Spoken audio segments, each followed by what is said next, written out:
Mateo capítulo 8.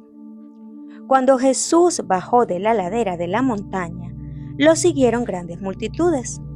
Un hombre que tenía lepra se le acercó y se arrodilló delante de él. «Señor, si quieres, puedes limpiarme», le dijo. Jesús extendió la mano y tocó al hombre. «Sí quiero», le dijo. «Queda limpio». Y al instante quedó sano de la lepra. «Mira, no se lo digas a nadie», le dijo Jesús. «Solo ve, preséntate al sacerdote y lleva la ofrenda que ordenó Moisés para que sirva de testimonio». Al entrar Jesús en Capernaum, se le acercó un centurión pidiendo ayuda. «Señor, mi siervo está postrado en casa con parálisis y sufre terriblemente. Iré a sanarlo», respondió Jesús.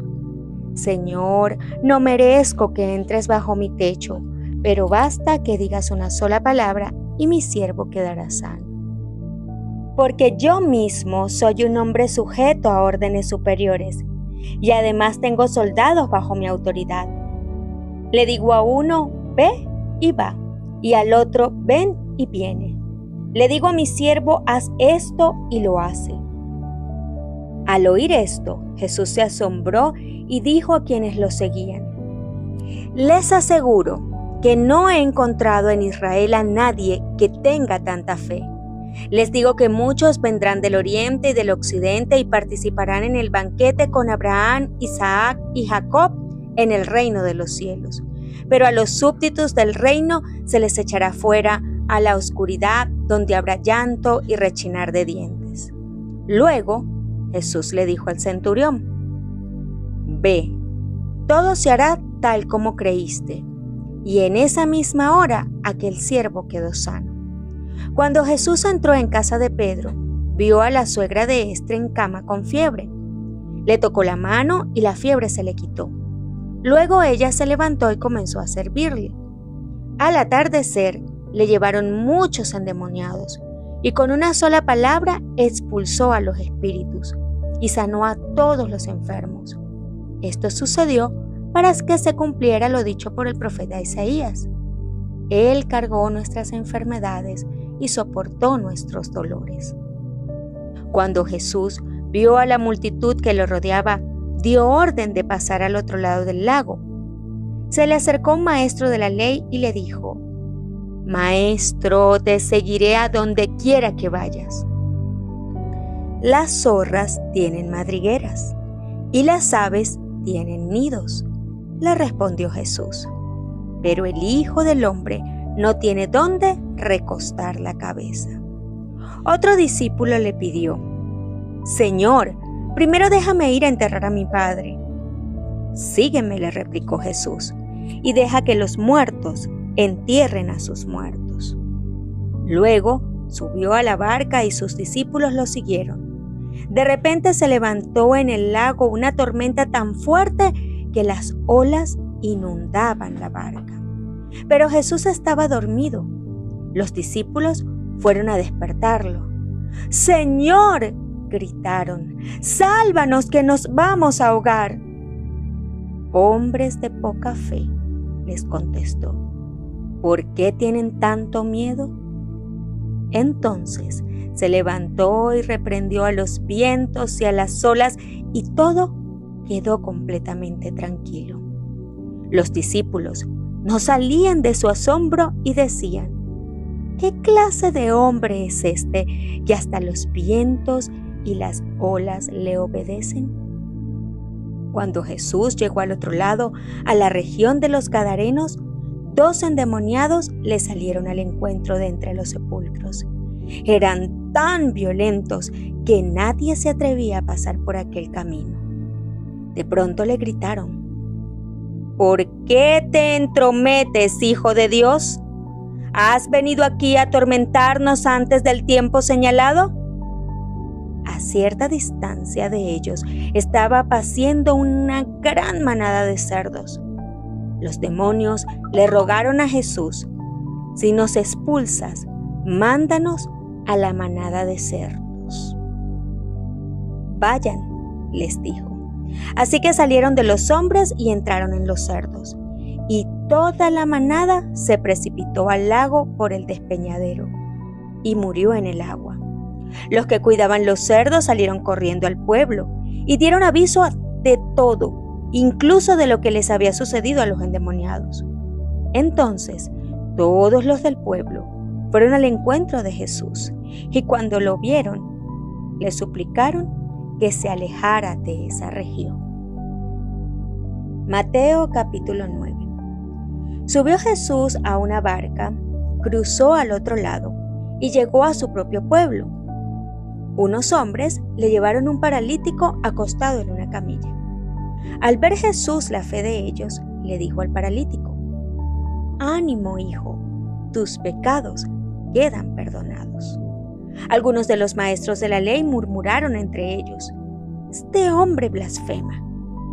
Como Jesús conocía sus pensamientos, les dijo: ¿por qué dan lugar a tan malos pensamientos? ¿Qué es más fácil decir: tus pecados quedan perdonados, o decir: levántate y anda? Pues para que sepan que el Hijo del Hombre tiene autoridad en la tierra para perdonar pecados. Se dirigió entonces al paralítico: levántate, toma tu camilla y vete a tu casa. Y el hombre se levantó y se fue a su casa. Al ver esto, la multitud se llenó de temor y glorificó a Dios por haber dado tal autoridad a los mortales. Al irse de allí, Jesús vio a un hombre llamado Mateo, sentado a la mesa de recaudación de impuestos. «Sígueme», le dijo. Mateo se levantó y lo siguió. Mientras Jesús estaba comiendo en casa de Mateo, muchos recaudadores de impuestos y pecadores llegaron y comieron con él y sus discípulos. Cuando los fariseos vieron esto, les preguntaron a los discípulos: ¿por qué come su maestro con recaudadores de impuestos y con pecadores? Al oír esto, Jesús les contestó: no son los sanos los que necesitan médicos, sino los enfermos.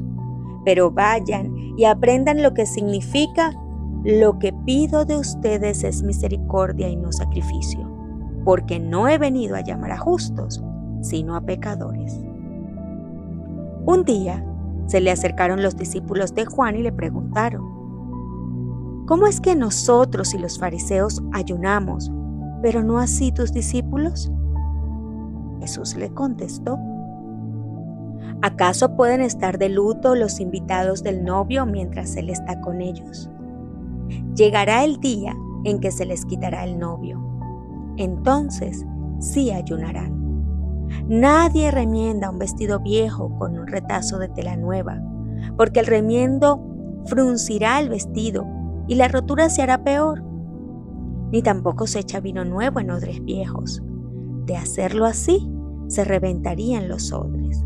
Se derramará el vino y los odres se arruinarán.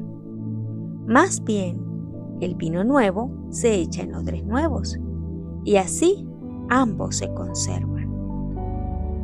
Mientras él les decía esto, un dirigente judío llegó, se arrodilló delante de él y le dijo: mi hija acaba de morir, pero ven y pon tu mano sobre ella y vivirá. Jesús se levantó y fue con él, acompañado de sus discípulos. En esto, una mujer que hacía 12 años padecía de hemorragias se le acercó por detrás y le tocó el borde del manto. Pensaba: si al menos logro tocar su manto, quedaré sana. Jesús se dio vuelta, la vio y le dijo: ánimo, hijo, tu fe te ha sanado. Y la mujer quedó sana de aquel momento. Cuando Jesús entró en la casa del dirigente y vio a los flautistas y el alboroto de la gente, les dijo: váyanse, la niña no está muerta, sino dormida. Entonces empezaron a burlarse de él. Pero cuando se les hizo salir, entró él, tomó de la mano a la niña y ésta se levantó.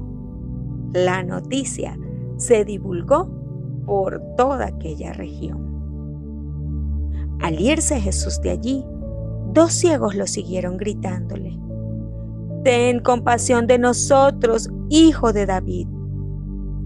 Cuando entró en la casa, se le acercaron los ciegos y él les preguntó: «¿Creen que puedo sanarlos?». «Sí, Señor», le respondieron. Entonces les tocó los ojos y les dijo: «Se hará con ustedes conforme a su fe». Y recobraron la vista. Jesús les advirtió con firmeza: «Asegúrense de que nadie se entere de esto». Pero ellos salieron para divulgar por toda aquella región la noticia acerca de Jesús. Mientras ellos salían, le llevaron un mudo endemoniado. Así que Jesús expulsó al demonio, y el que había estado mudo habló. La multitud se maravillaba y decía: «Jamás se ha visto nada igual en Israel». Pero los fariseos afirmaban: «Este expulsa a los demonios por medio del príncipe de los demonios». Jesús recorría todos los pueblos y aldeas, enseñando en las sinagogas, anunciando las buenas nuevas del reino y sanando toda enfermedad y toda dolencia.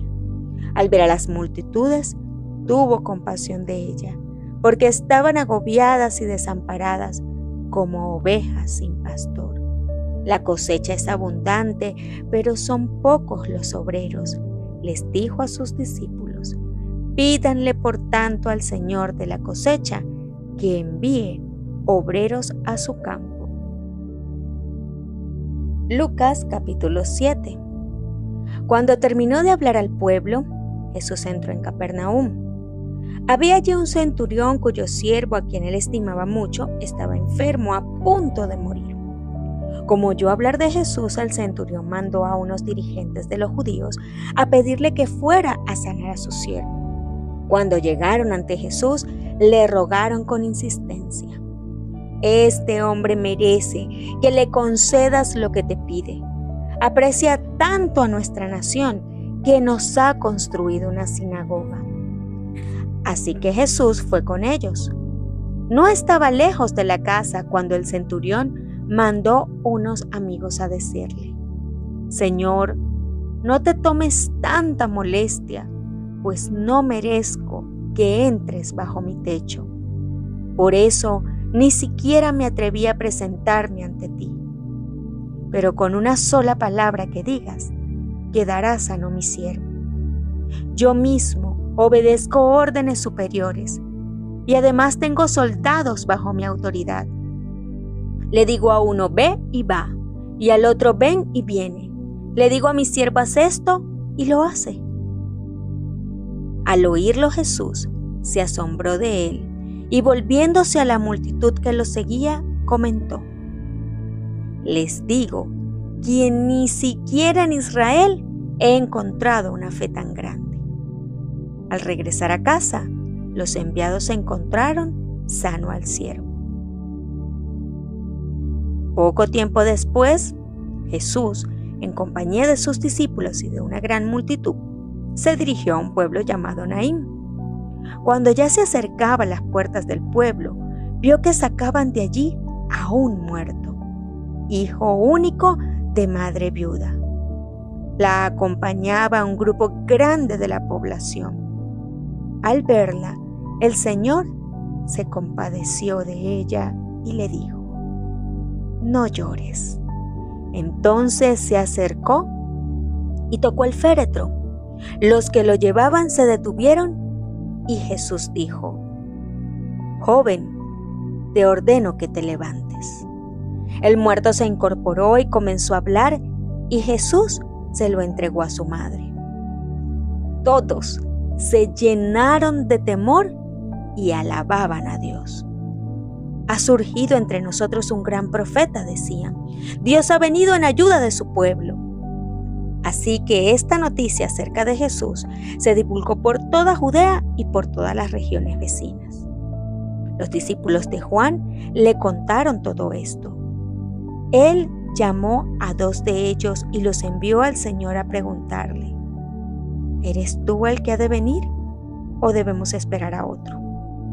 Cuando se acercaron a Jesús, ellos le dijeron: Juan el Bautista nos ha enviado a preguntarte: ¿eres tú el que ha de venir o debemos esperar a otro? En ese mismo momento, Jesús sanó a muchos que tenían enfermedades, dolencias y espíritus malignos, y les dio la vista a muchos ciegos. Entonces les respondió a los enviados: vayan y cuéntenle a Juan lo que han visto y oído. Los ciegos ven, los cojos andan, los que tienen lepra son sanados, los sordos oyen, los muertos resucitan, y a los pobres se les anuncian las buenas nuevas. Dichoso el que no tropieza por causa mía. Cuando se fueron los enviados, Jesús comenzó a hablarle a la multitud acerca de Juan. ¿Qué salieron a ver al desierto? ¿Una caña sacudida por el viento? Sino, ¿qué salieron a ver? ¿A un hombre vestido con ropa fina? Claro que no, pues los que se visten ostentosamente y llevan una vida de lujo están en los palacios reales. Entonces, ¿qué salieron a ver? ¿A un profeta? Sí, les digo, y más que profeta, este es de quien está escrito: yo estoy por enviar a mi mensajero delante de ti, el cual preparará el camino. Les digo que entre los mortales no ha habido nadie más grande que Juan. Sin embargo, el más pequeño en el reino de Dios es más grande que él. Al oír esto, todo el pueblo y hasta los recaudadores de impuestos reconocieron que el camino de Dios era justo y fueron bautizados por Juan. Pero los fariseos y los expertos de la ley no se hicieron bautizar por Juan, rechazando así el propósito de Dios respecto a ellos. Entonces, ¿con qué puedo comparar a la gente de esta generación? ¿A quién se parecen ellos? Se parecen a los niños sentados en la plaza que se gritan unos a otros: tocamos la flauta y ustedes no bailaron, entonamos un canto fúnebre y ustedes no lloraron. Porque vino Juan el Bautista, que no comía pan ni bebía vino, y ustedes dicen: tiene un demonio. Vino el Hijo del Hombre, que come y bebe, y ustedes dicen: este es un glotón y un borracho, amigo de recaudadores de impuestos y de pecadores. Pero la sabiduría queda demostrada por los que la siguen. Uno de los fariseos invitó a Jesús a comer, así que fue a la casa del fariseo y se sentó a la mesa. Ahora bien, vivía en aquel pueblo una mujer que tenía fama de pecadora. Cuando ella se enteró de que Jesús estaba comiendo en casa del fariseo, se presentó con un frasco de alabastro lleno de perfume. Llorando, se arrojó a los pies de Jesús, de manera que se los bañaba en lágrimas. Luego se los secó con los cabellos. También se los besaba y se los ungía con el perfume. Al ver esto, el fariseo que lo había invitado dijo para sí: si este hombre fuera profeta, sabría quién es la que lo está tocando y qué clase de mujer es, una pecadora. Entonces Jesús le dijo a manera de respuesta: Simón, tengo algo que decirte. Dime, maestro, respondió. 2 hombres le debían dinero a cierto prestamista. Uno le debía 500 monedas de plata y el otro 50. Como no tenían con qué pagarle, les perdonó la deuda a los 2. Ahora bien, ¿cuál de los 2 lo amará más? Supongo que aquel a quien más le perdonó, contestó Simón. Has juzgado bien, le dijo Jesús. Luego se volvió hacia la mujer y le dijo a Simón: ¿ves a esta mujer? Cuando entré en tu casa no me diste agua para los pies, pero ella me ha bañado los pies en lágrimas y me los ha secado con sus cabellos. Tú no me besaste, pero ella desde que entré no ha dejado de besarme los pies. Tú no me ungiste la cabeza con aceite, pero ella me ungió los pies con perfume. Por esto te digo, si ella ha amado mucho, es que sus muchos pecados le han sido perdonados. Pero a quien poco se le perdona, poco ama. Entonces le dijo Jesús a ella: tus pecados quedan perdonados. Los otros invitados comenzaron a decir entre sí: ¿quién es este que hasta perdona pecados? Tu fe te ha salvado, le dijo Jesús a la mujer. Vete en paz. El centurión. Cristo había dicho al noble cuyo hijo sanara: si no vieres señales y milagros, no creeréis. Le entristecía que su propia nación requiriese estas señales externas de su carácter de Mesías. Repetidas veces se había asombrado de su incredulidad, pero también se asombró de la fe del centurión que vino a él. El centurión no puso en duda el poder del Salvador, ni siquiera le pidió que viniese en persona a realizar el milagro. Solamente di la palabra, dijo, y mi mozo sanará. El siervo del centurión había sido herido de parálisis y estaba a punto de morir. Entre los romanos, los siervos eran esclavos que se compraban y vendían en los mercados y eran tratados con ultrajes y crueldad. Pero el centurión amaba tiernamente a su siervo y deseaba grandemente que se restableciese. Creía que Jesús podría sanarle. No había visto al Salvador, pero los informes que había oído le habían inspirado fe. A pesar del formalismo de los judíos, este oficial romano estaba convencido de que tenía una religión superior a la suya. Ya había derribado las vallas del prejuicio y odio nacionales que separaban a los conquistadores de los conquistados. Había manifestado respeto por el servicio de Dios y demostrado bondad a los judíos adoradores de Dios. En la enseñanza de Cristo, según le había sido explicada, hallaba lo que satisfacía la necesidad del alma. Todo lo que había de espiritual en él respondía a las palabras del Salvador. Pero se sentía indigno de presentarse ante Jesús y rogó a los ancianos judíos que le pidiesen que sanase a su siervo. Pensaba que ellos conocían al Maestro y sabrían acercarse a él para obtener su favor. Al entrar Jesús en Capernaum, fue recibido por una delegación de ancianos que le presentaron el deseo del centurión. Le hicieron notar que era digno de concederle esto, que amaba nuestra nación y él nos edificó una sinagoga. Jesús se puso inmediatamente en camino hacia la casa del oficial, pero asediado por la multitud, avanzaba lentamente. Las nuevas de su llegada le precedieron y el centurión, desconfiando de sí mismo, le envió este mensaje: Señor, no te incomodes, que no soy digno de que entres debajo de mi techo. Pero el Salvador siguió andando y el centurión, atreviéndose por fin a acercársele, completó su mensaje diciendo: Ni aún me tuve por digno de venir a ti, mas di la palabra y mi siervo será sano. Porque también yo soy hombre puesto en potestad, que tengo debajo de mis soldados, y digo a este ve y va, y al otro ven y viene, y a mi siervo hace esto y lo hace.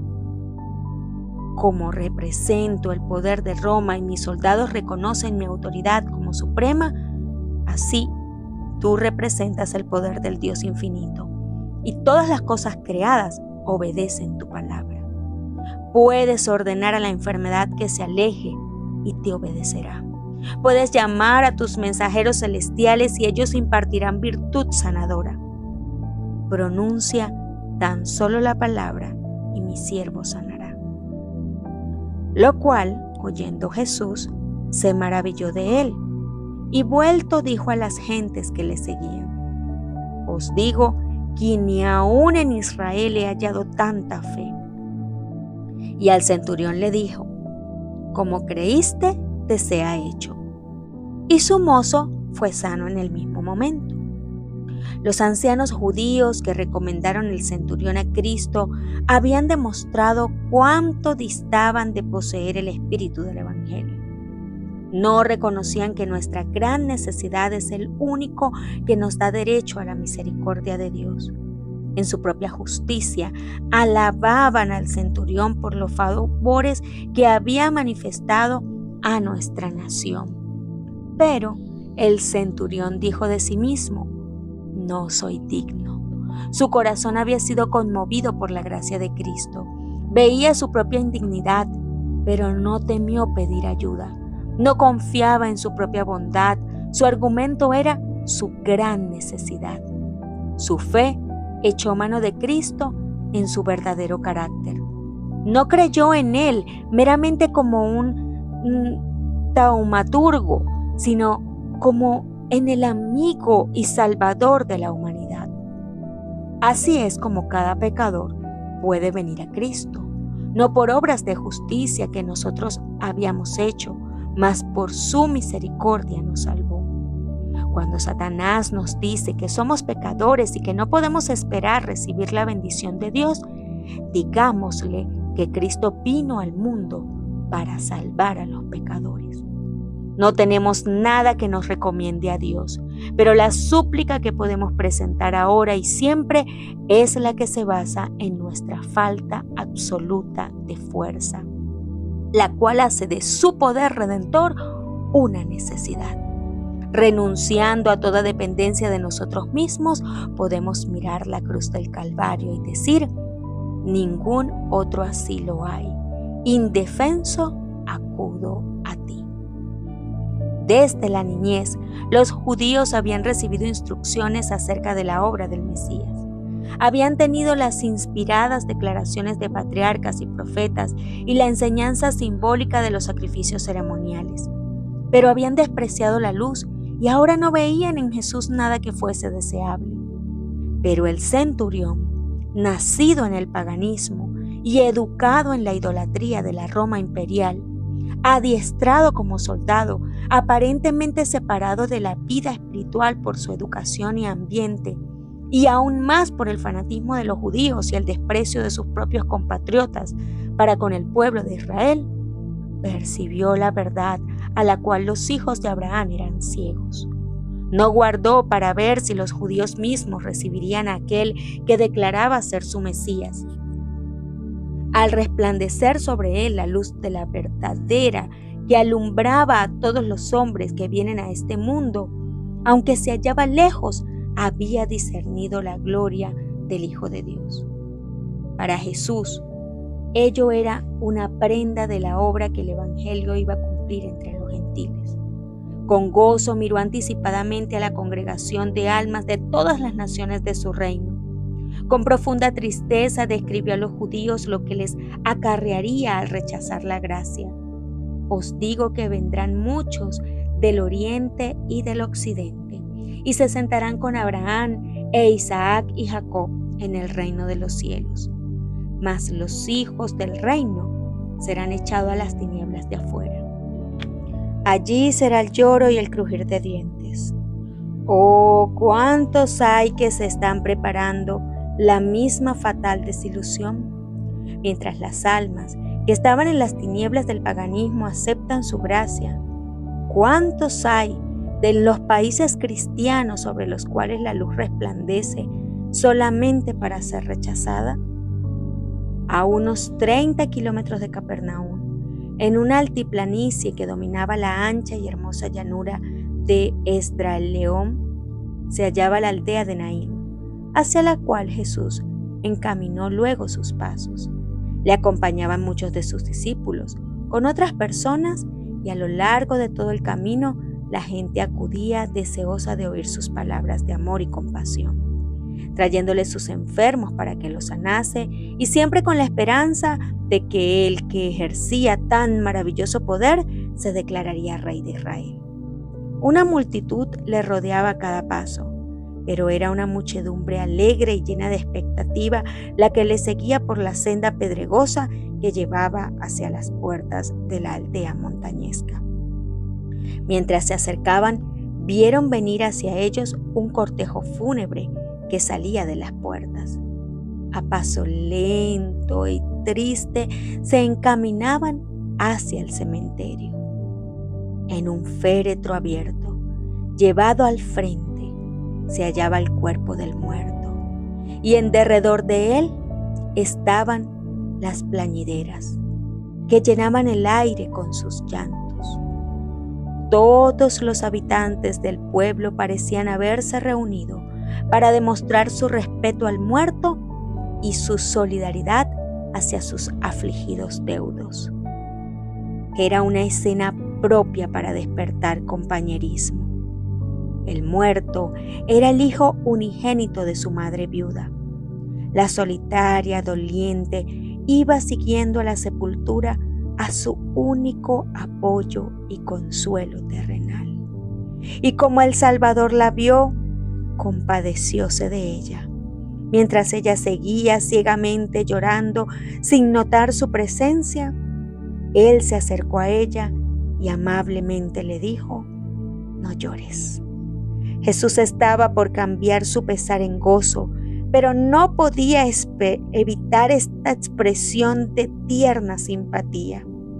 Y acercándose, tocó el féretro. Ni aún el contacto con la muerte podía contaminarle. Los portadores se pararon, cesaron los lamentos de las plañideras. Los dos grupos se reunieron alrededor del féretro, esperando contra toda esperanza. Allí se hallaba un hombre que había desterrado la enfermedad y vencido demonios. ¿Estaba también la muerte sujeta a su poder? Con voz clara y llena de autoridad pronunció estas palabras: «Mancebo, a ti te digo, levántate». Esta voz penetra los oídos del muerto. El joven abre los ojos. Jesús le toma de la mano y lo levanta. Su mirada se posa sobre la que estaba llorando junto a él, y madre e hijo se unen en un largo y estrecho y gozoso abrazo. La multitud mira en silencio, como hechizada, y todos tuvieron miedo. Por un rato permanecieron callados y reverentes, como en la misma presencia de Dios. Luego glorificaron a Dios diciendo que un gran profeta se ha levantado entre nosotros y que Dios ha visitado a su pueblo. El cortejo fúnebre volvió a Naín como una procesión triunfal, y salió esta fama de él por toda Judea y por toda la tierra de alrededor. El que estuvo al lado de la apesadumbrada madre cerca de la puerta de Naín vela con toda persona que llora junto a un ataúd. Se conmueve de simpatía por nuestro pesar. Su corazón, que amó y se compadeció, es un corazón de invariable ternura. Su palabra, que resucitó a los muertos, no es menos eficaz ahora que cuando se dirigió al joven de Naín. Él dice: «Toda potestad me es dada en el cielo y en la tierra». Ese poder no ha sido disminuido por el transcurso de los años, ni agotado por la incesante actividad de su rebosante gracia. Para todos los que creen en Él, es todavía un Salvador viviente. Jesús cambió el pesar de la madre en gozo cuando le devolvió su hijo. Sin embargo, el joven no fue sino restaurado a esta vida terrenal para soportar sus tristezas, sus afanes, sus peligros y para volver a caer bajo el poder de la muerte. Pero Jesús consuela nuestra tristeza por los muertos con un mensaje de esperanza infinita. yo soy, el que vivo y he sido muerto, y he aquí que vivo por los siglos de los siglos, y tengo las llaves del infierno y de la muerte. Así que por cuanto los hijos participaron de carne y de sangre, Él también participó de lo mismo, para destruir por la muerte al que tenía el imperio de la muerte, es a saber, al diablo, y librar a los que por el temor de la muerte estaban por toda la vida sujetos a servidumbre.